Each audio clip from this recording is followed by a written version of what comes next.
Por estos días, el presidente de Brasil, Michel Temer, está viviendo aquellas mismas tempestades que pudo motorizar en contra de su antecesora Dilma Rousseff. El fantasma de la destitución sobrevuela Brasil ahora que la Procuradora General acusa al presidente Temer precisamente de sobornos. Vemos un informe y lo analizamos.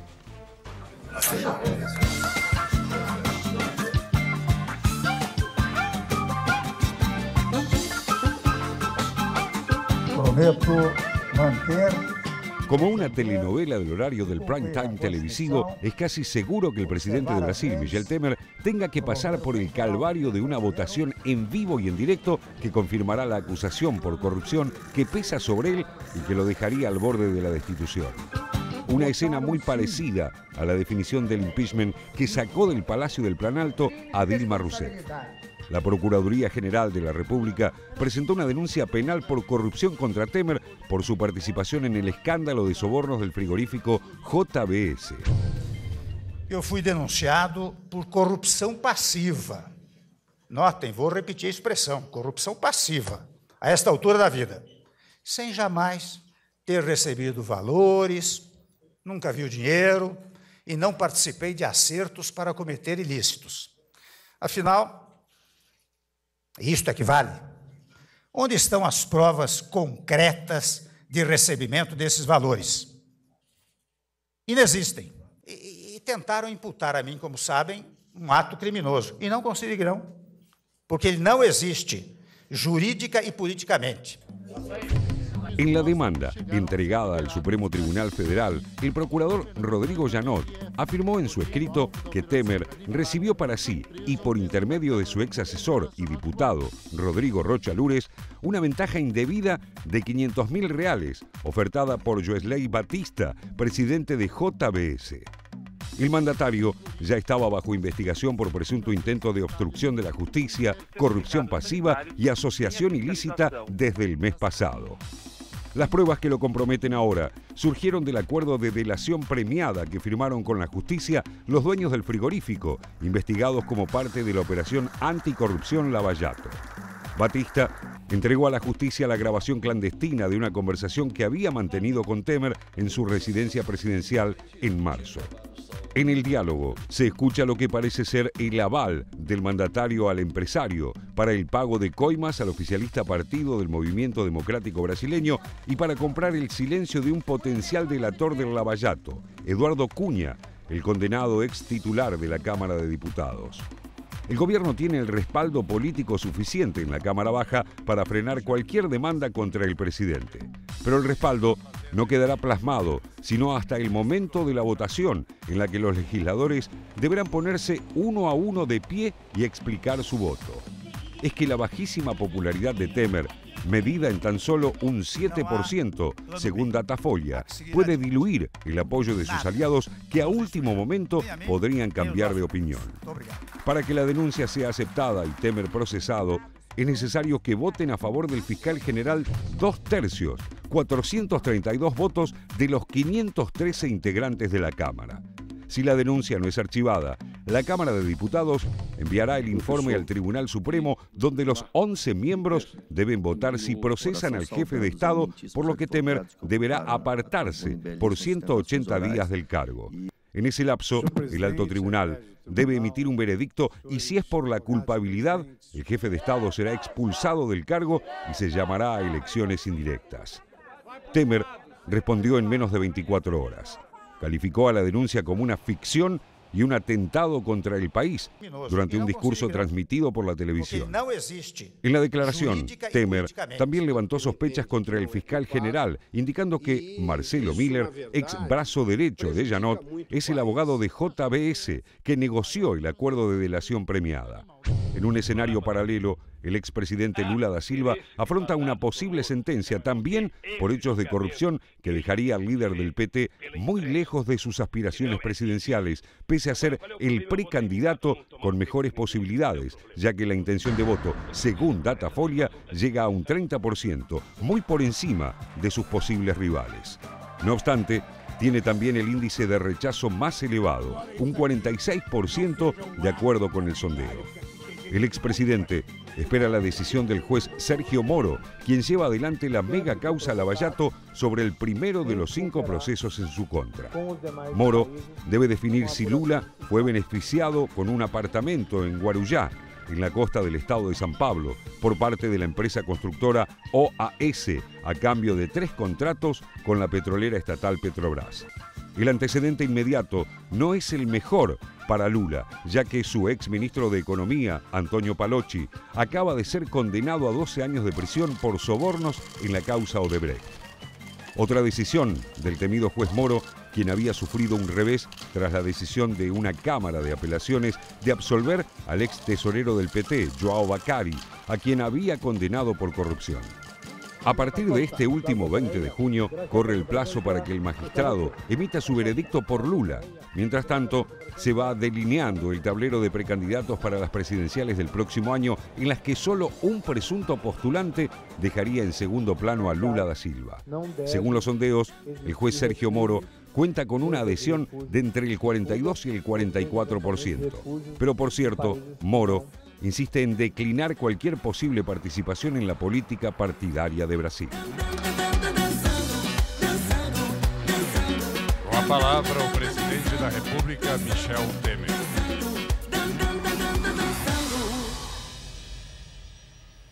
Lo bien que musicalizamos además los informes, ¿no? Mientras veíamos el informe, nosotros hablábamos acá y justamente te hacía esta pregunta, José, que te la hago ahora ante la Cámara. Sí. ¿Crees realmente que puede haber una destitución de Temer? No, lo que es probable es que haya una votación análoga a la que se dio en su momento con Dilma Rousseff.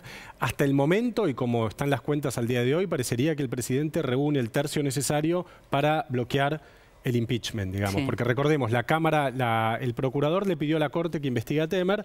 Para poder ser investigado por la Corte, el Congreso lo tiene que autorizar, diputados lo tiene que autorizar, tiene que haber un inicio de impeachment. Para que eso suceda tienen que tener los 2 tercios, que es lo que reunieron contra Dilma. Con 1 tercio Temer lo logra bloquear. Hasta el momento, con el PMDB y un sector del PSDB, más algunos partidos chicos que lo apoyan, el presidente tiene los números. Lo que podría ocurrir es que el PSDB, termine de salir definitivamente de la coalición de gobierno, cosa que hasta ahora no ha hecho. Algunos dicen que Temer tiene que renunciar, por ejemplo, Fernando Enrique Cardoso ha dicho que tiene que renunciar, otros que no. Ahora, me interesaba también para llamar la atención sobre un aspecto que el informe señala que es interesante, que es, esta semana, vos sabés que se conoció, además de estas noticias tan relevantes y tan extraordinarias, la decisión de la Cámara de liberar a João Vaccari Neto, que era el tesorero del PT, que había sido acusado por el juez Moro en primera instancia y que había estado 2 años con prisión preventiva, y al cual la Cámara lo absolvió de todos los cargos, digamos. Que es algo que se está empezando a discutir mucho en Brasil, que es la utilización de algunos jueces, no solo de Moro, pero de Moro también, de la prisión preventiva, no como la prisión preventiva tiene que ser, que es un mecanismo para evitar que el acusado se fugue o para evitar que el acusado entorpezca la investigación, sino como un mecanismo de presión. Es un problema latinoamericano. En general, que es algo muy delicado a tener en cuenta. La prisión preventiva no está pensada para presionar al imputado para que confiese o para que impute a otras personas o para que acuse a otras personas. Eso vulnera obviamente los derechos constitucionales del imputado. Entonces, por un lado, obviamente hay que investigar la corrupción y usar todas las herramientas a disposición de la justicia para que la corrupción sea investigada, y al mismo tiempo hay que salvaguardar los derechos de las personas, incluso que están acusadas por corrupción, de todos los... Entonces, ahí me parece, por eso cuando hablamos fuera del aire de la imagen de Moro, porque le están midiendo a Moro como posible candidato ante la ausencia total de candidatos, salvo Lula, que es el único que tiene, aún teniendo una imagen negativa fuerte, en torno al 50%, es el único que asoma dentro de un pelotón de candidatos con muy baja legitimidad. Lo están midiendo a Moro. Ahora, es cierto que la imagen y la legitimidad de Moro se está empezando a deteriorar, entre otras cosas, por este tipo de decisiones. Dejar preso 2 años a una persona, al cual después la Cámara dice que es inocente. Ahora, en estos días vamos a saber, se supone, lo que tiene que ver con la posible condena a Lula. Los 12 años a Palocci no serían una buena noticia en este caso, ¿no? La situación, el damero en Brasil claramente está así. Muchos sectores con capacidad para bloquear al resto, pero con muy poca capacidad para encontrar una salida o una solución. Me parece que todos están pensando, por un lado, uno diría afortunadamente, en cuáles son los pasos siguientes después de una destitución de Temer o alguna resolución así, porque el tema está en la gobernabilidad, es decir, ni el PT tiene los votos para destituirlo, pero a su vez el PT necesita que de alguna forma garantizarse que Lula puede ser candidato. El gobierno no tiene las alianzas claras, la salida o el amago de salida de Cardoso. Es como si todos necesitaran ganar tiempo también en un punto para rearmar la clase política. Es que Brasil necesita ganar tiempo, me parece. Y inclusive hasta los grupos económicos que están presionando por las dos reformas saben que en estas condiciones tampoco pueden tener una reforma demasiado firme. Con lo cual me parece que se da un proceso en el cual la incertidumbre es máxima, pero mientras tanto, cuidado con esto porque hay un deterioro de la economía. Esta semana se conocieron datos y hacía muchos años, yo no tengo la estadística correcta o digamos justa, pero el desempleo está en el 13,3%. 13,3%. Para Brasil esto es mucho. Sí, desde el final del gobierno de Fernando Henrique, que no había tanto desempleo. Ahí está, mira. Bueno, ahí está el dato que no tenía. Pero digo, esto está sucediendo mientras tanto y pareciera que las clases dirigentes por ahora no le encuentran una salida. Y ni digamos lo que significa el corrimiento de Brasil como actor de peso en general, ¿no? Internacionalmente, ¿no? Bueno, Brasil mantiene, Itamaraty, cualquier funcionario en el que uno conversa de Itamaraty, que está muy cercano a nosotros, dice, Brasil está en un impasse donde tiene una cancillería y una diplomacia de muy bajo perfil. Claro.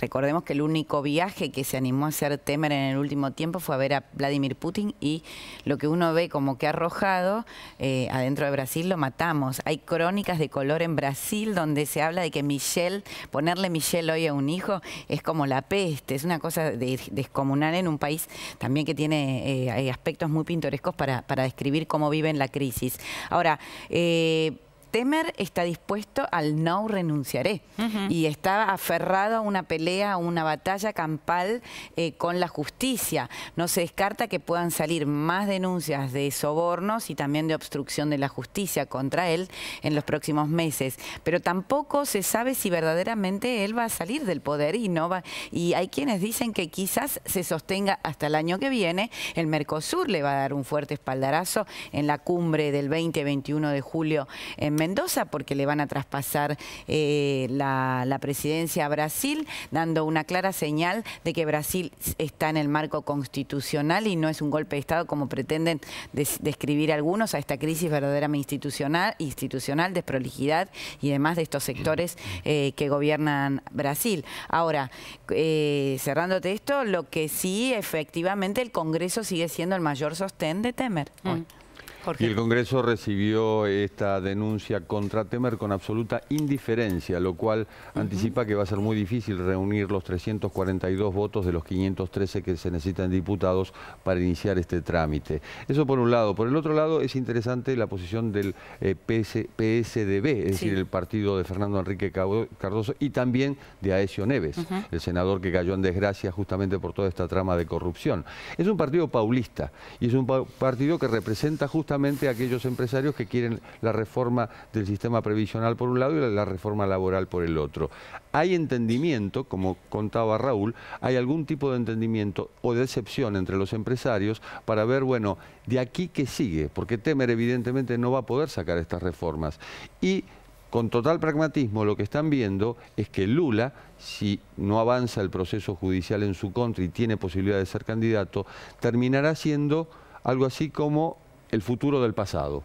Es decir, si Lula en cierto modo puede enderezar todo esto admitiendo que el PT obró en forma corrupta, lo cual es cierto por la cantidad de gente que está detenida en este momento, y hay un sistema corrupto en Brasil que involucra a todos los partidos, es decir, admite eso y dice, bueno, barajamos y damos de nuevo, quizá ese empresariado que hoy está esperando que también esto, está en la misma línea de corrupción, está en la misma porque digamos. es cómplice, Claro. bueno, ese empresariado quizá le dé la venia para ser candidato.